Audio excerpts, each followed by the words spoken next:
দর্শক আসসালামু আলাইকুম। দর্শক আপনাদের প্রীতীয় শুভেচ্ছা জানিয়ে শুরু করছে আমাদের আজকের প্রতিবেদন। তো দর্শক দেখতেই পাচ্ছেন আমাদের সামনে এক আপু দাঁড়িয়ে আছে, আমরা তার গল্পটা শুনবো, জানবো আপু কেন আমাদের ইউটিউবের মাঝে আসলেন, তিনি কি বলতে চান। আপু আসসালামু আলাইকুম। ওয়ালাইকুম আসসালাম। কেমন আছেন? আলহামদুলিল্লাহ ভালো আছি। আপনার নাম কি? আমার নাম মরিয়ম। মাশাআল্লাহ, খুব সুন্দর নাম। মরিয়ম আপুর বয়স কত? বয়স 18।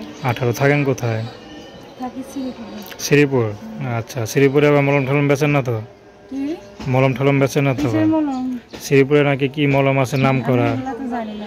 আচ্ছা, বাবা মা কে সবাই আছে তো না? না, বাবা মা কেউ নাই, শুধু নানি আছে আর আমি আমার বাচ্চা। আচ্ছা আচ্ছা, বাচ্চা আছে, বিবাহিত আপনি না? আচ্ছা, তো বিয়ে করছেন, বাচ্চা আছে, আবার ইউটিউব আসছেন, স্বামী দেখলে তালাক দিয়ে দিব না? স্বামী আমাকে তালাক দিয়ে দিয়ে আরো 3টা বিয়ে করছে ভাই। আচ্ছা আচ্ছা, আরও 3টা বিয়ে করছে। তার মানে কি স্বামী কি খালি কাজে বিয়ে করা জায়গায় জায়গায় নাকি? হ্যাঁ, বিয়ে করে বড় লোক মেয়েদের দেখা দেখা বিয়ে করে। আচ্ছা, আপনার কি বড় লোকের মেয়ে? আমি গরিব মেয়ে বলে আমি প্রথম বলছিলাম, তারপর সব বিয়ে করছে বড় লোক দেখা, সুন্দর দেখা। আচ্ছা আচ্ছা বলো তো সুন্দর না। আচ্ছা, তো এখন স্বামী নাই, যে স্বামী জায়গায় জায়গায় বিয়ে করে, স্বামীর নামে কোনো মামলা টামলা করেন নাই? মামলা করার সামর্থ্য আছে ভাই, ঠিক মতন তো খাইতেই পারি না। যতক্ষণে কাপড়ের কাজ করি, হাতের কাজ, ততক্ষণে মনে করি সংসার ছিল। আচ্ছা, তো এখন ইউটিউবে কি জন্য আসলেন? আসছি ভাই, একটা নতুন মানুষের জন্য আসছি, যে আমার পাশে থাকবে, আমার দুঃখ কষ্ট সব ভাগ করে নেবে। এত কষ্ট আছে জেনে শুনে, কেউ যদি আমার পাশে থাকে ওরকমের জন্য আছে। সে যদি বিবাহিত হয় আপনার মতো?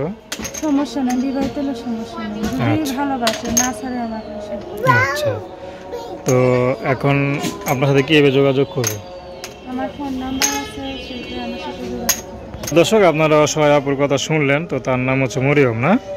তো তার সাথে যোগাযোগ করতে চান বা ভালোবাসা বিয়ে করতে চান কেউ, তো তার নাম্বারটা হচ্ছে 01768600920। আমি নাম্বারটা আবারও বলছি, 01768600920।